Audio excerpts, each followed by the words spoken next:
जेठ पूर्णिमा की व्रत कथा।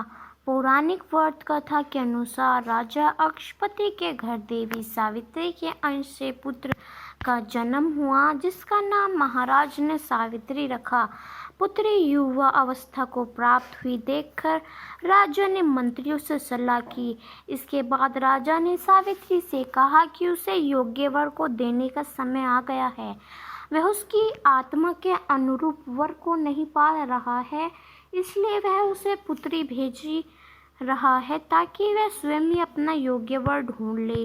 पिता की आज्ञा पाकर सावित्री निकल पड़ी और फिर एक दिन उसने सत्यवान को देखा और मन ही मन उसे वर चुन लिया।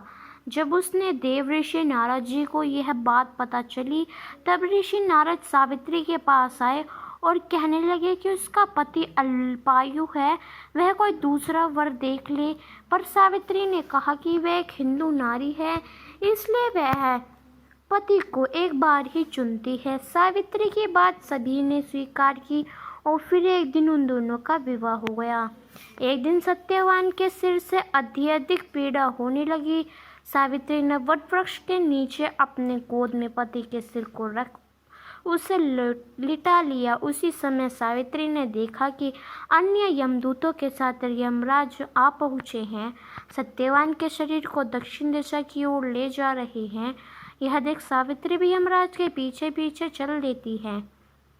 उन्हें आता देख यमराज ने कहा कि पृथ्वी तक की पत्नी अपने पति का साथ देती है, अब उसे वापस लौट जाना चाहिए।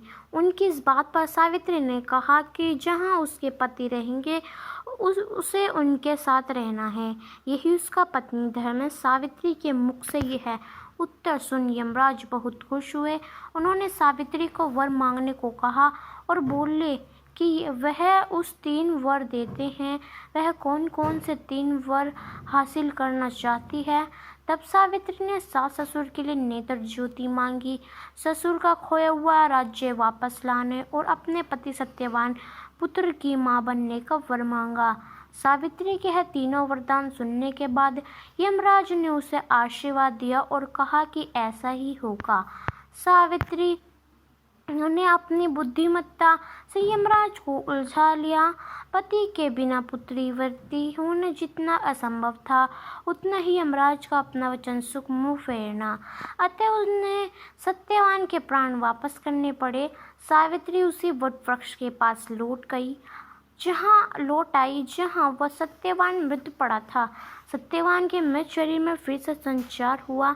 इस प्रकार सावित्री ने अपने प्रतिव्रता व्रत के प्रभाव से न केवल अपने पति को उन्हें जीवित कराया, बल्कि सास ससुर को नेत्र ज्योति प्रदान करते हुए उनके ससुर को खोया राज्य फिर दिलाया। सावित्री के प्रतिव्रता धर्म की कथा का सार यह है कि स्त्री अपने पति को सभी दुख और कष्टों से दूर रखने में समर्थ होती है।